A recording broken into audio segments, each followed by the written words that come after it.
millinery foundations for theatrical hairstyles. Let's take a look at a couple of examples of wigs that could be created using millinery techniques. Let's start with this beehive wig. I'm going to turn her around so you can see what the structure is inside of this beehive right here. Now here's a back view. A styrofoam skull inside the structure of what looks like a beehive on the front. So this becomes a little bit more complicated. How do you dress the hair such that, oh buddy, come on in. That's Riley. He needed to come in and really check this out. Yeah.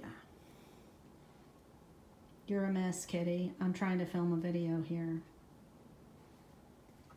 Anyway, this skull is stabilized on a base. And now you understand how this is not necessarily a hairstyle so much as it is a hat that looks like a hairstyle. Let me take it off the form and let's look inside. So you see that there is a wig here. Here's the back of it. But there's also a stabilized Fosshape skull cap here. It's been lined and the edge is wired, and it's been covered with a vaguely auburn colored spandex. And if you see these tacks in here, that is stitching through and through to pick up legs of millinery wire that then go up into the styrofoam of the skull. You see that wire right there? That is one of the wire struts. There are 3 that go up into this foam skull. And this skull is just one that I purchased during Halloween, the year that I made this, and painted with this metallic copper paint that you see. So to make this wig, we actually have 2 wigs, the long base wig and then a second wig to make that beehive on top of the skull structure that forms the shape. We have a Fosshape cap that it's all stabilized onto, and wire foundation to secure the beehive element onto the base of the wig. That makes it so that a performer can put this on and take it off almost immediately and look fantastic. So this is an example of a quick change bouffant Halloween drag wig. Now check out a more cartoonish example. Let's look at what the structure is like for this elaborate wig made of EVA foam, otherwise known as craft foam. So if you look at this hairstyle,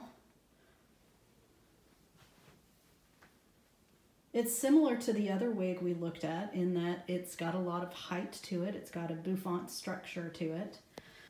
There's no natural looking hair involved. Instead, we have curls and swoops of foam that creates the illusion of curls in a bouffant hairstyle. We also have quite a lot of silk flowers, including some that poke out on blue pieces of wire. Each of these curls is actually a foam sandwich with wire supporting them on the inside, so that when they're bended to shape, they retain that shape.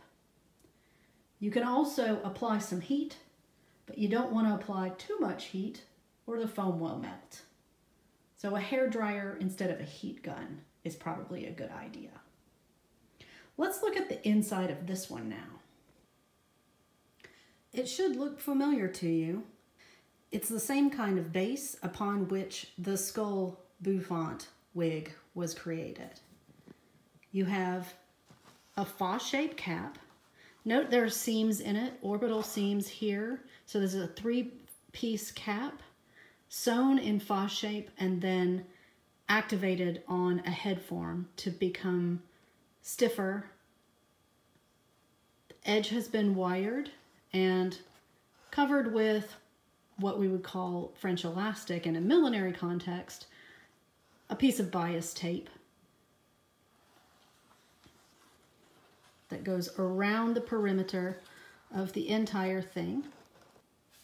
The foam elements that create the curls and the bangs are held together with hot glue. Hot glue is an excellent adhesive for gluing this type of colorful craft foam to itself. This wig was made for a class project by Sam Kate Toney, who is currently the proprietor of Ramblin' Rose Hat Co. in Santa Fe, New Mexico. You can use this trick of a Fosshape stabilizer cap to support all kinds of elaborate pseudo hairstyles.